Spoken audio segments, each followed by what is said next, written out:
PJ.Y against Alpha Gaming here. Yeah, we say this a lot of times, right? Backs against the wall. APG, this one really is the epitome of backs against the wall. You lose this, you go home. PJ.Y, they want to end this with no blemishes. But do you think that Highland and also Leah FF, once they join in at Game 3 itself, do you think the game on jitter actually affects them? Because this is their first game on stage. I definitely would think so, right? Because if the coach puts you in, he expects a performance. And even though this is the potential last game for the side of Alpha Gaming, you don't want to disappoint.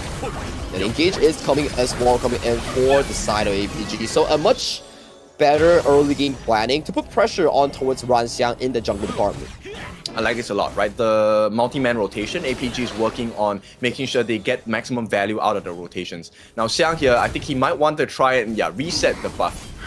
Oh, okay, he does it. Nice. Okay, nice. Very good pickup here coming in from APG. At the very least, this early game looks more comfortable for the side of APG's Clash laner here.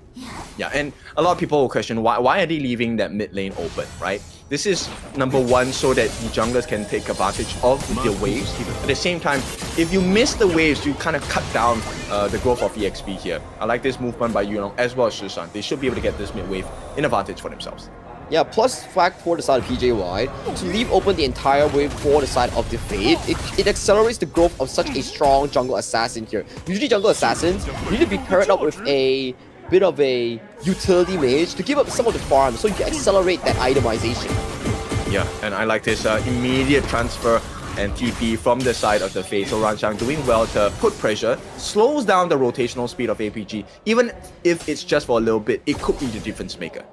But so far in towards the early game here, already a much more controlled one for APG.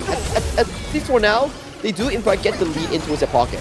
Okay, Yulong, he will start. They might get the catcher. Very nice. The life bars are low. Oh no, this is going to be first blood going to the side of PJ.Y. As Saber and Yulong, both of them are taken out, and now there is no more tanking available for the side of APG. They have to deal with the consequences of their choices. Yeah, beautiful roam coming in for the side of Wu Yan here. He arrived to fight early, found the Flash Storm Strike on towards 2, which allowed Ranxiang to get that burst damage in and executing 2 back-to-back kills in towards his pockets.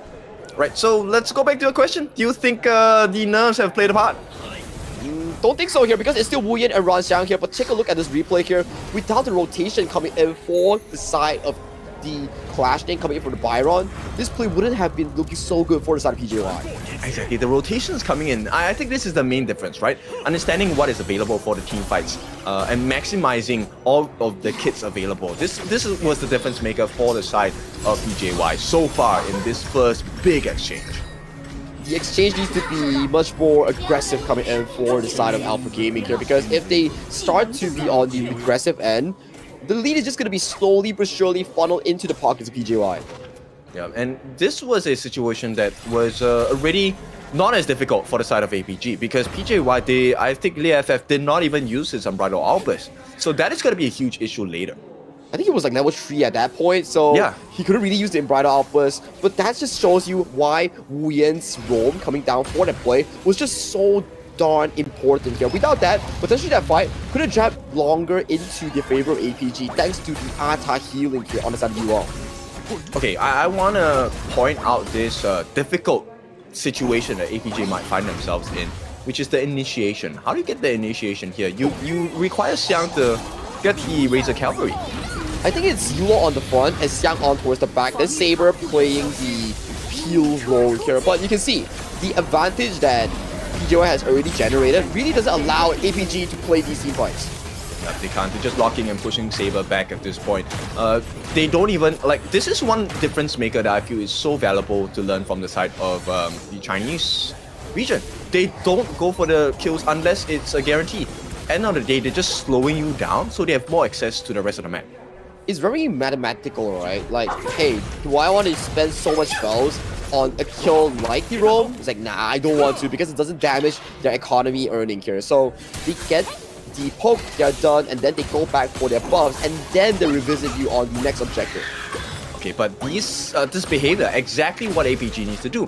Make sure you get as many steals on those neutral camps as well to make sure that you are able to sustain that gold rush. And for now, APG putting a lot of attention on the bot side. PJ.Y you know, at this point, I don't think they're phased.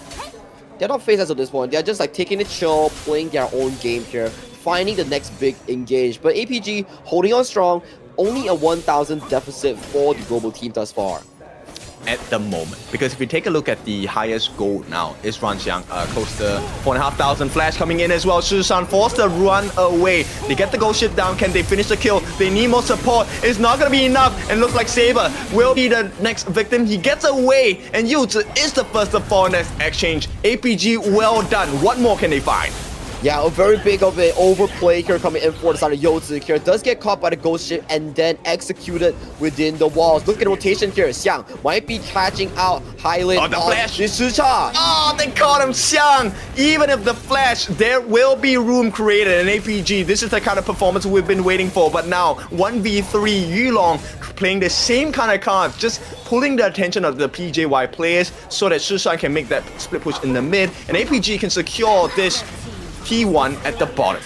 Yeah, much more easier game so far coming in for that APG. You can see the jitters coming in from Highland, also the FF here. Not the best performance compared to the original subs on the roster.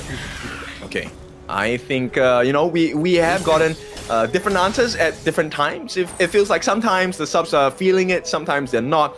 In this particular case, PJ.Y was not feeling it. I mean, it's still in the early game, right?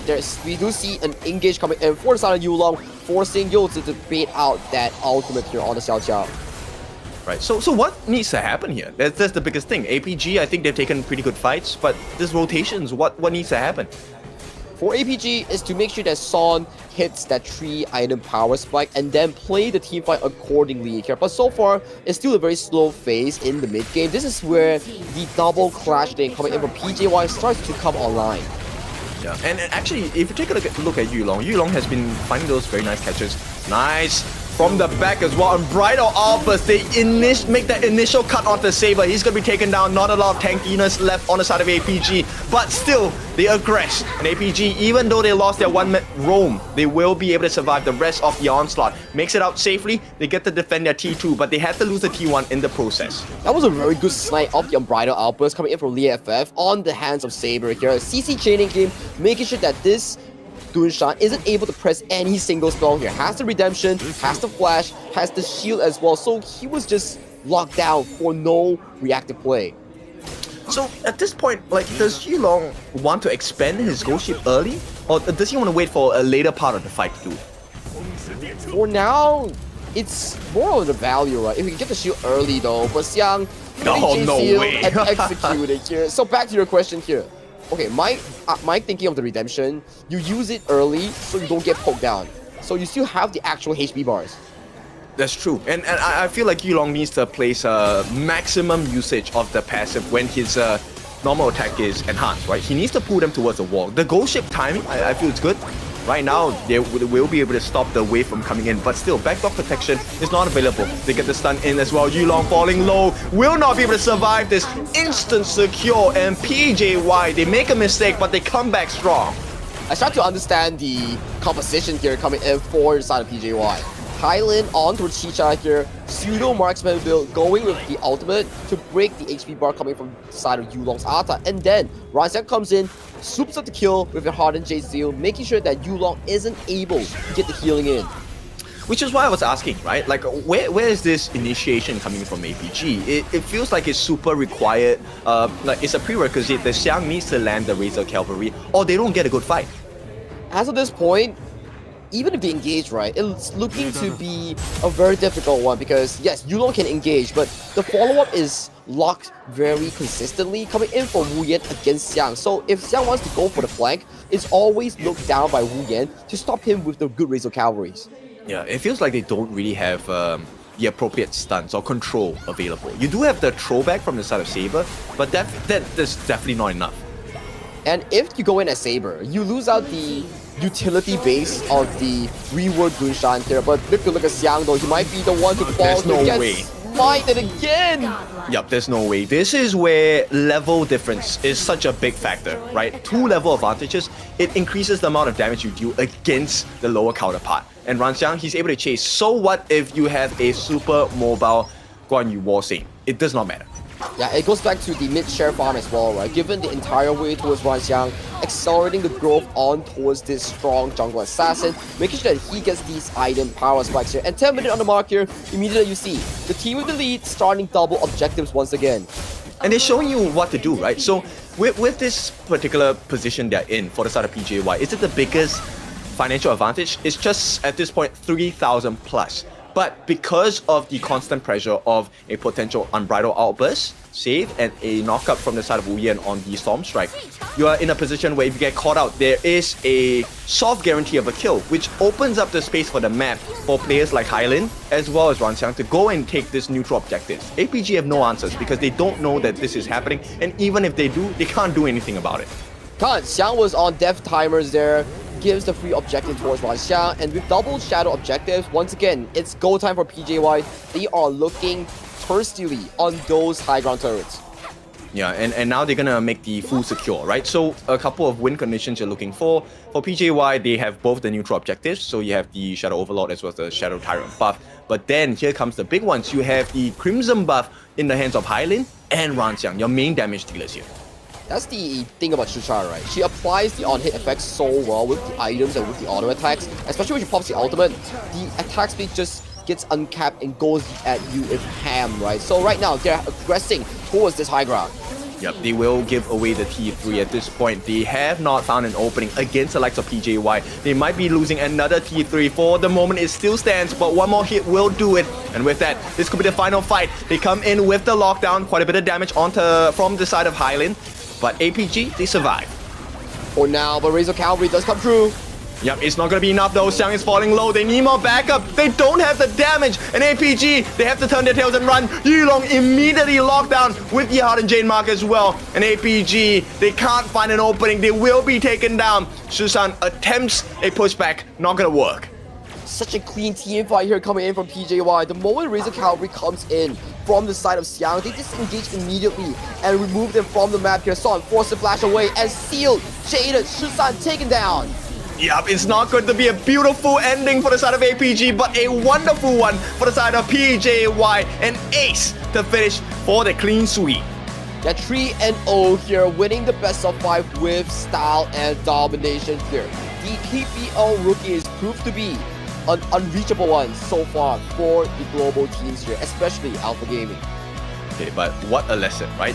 Showing you the difference of levels in the bantam picks, right? The draft, absolutely beautiful from the side of PJ.Y. Understanding about the, I would say, loose conditions on this Ata, right? He can tank, but he plays around with health bars, of which Fate loves to do as well. Yeah, Chisha goes in, cuts Steel down with all the Doomsday and these on-hit items, and then the Hardened Jade Seal comes in from the Fate to remove the potential of your over-excess healing here. But there we have it. The KPL rookies, PJ.Y, they do deserve this well-fought victory here with a 3-0 clean sweep against Alpha Gaming.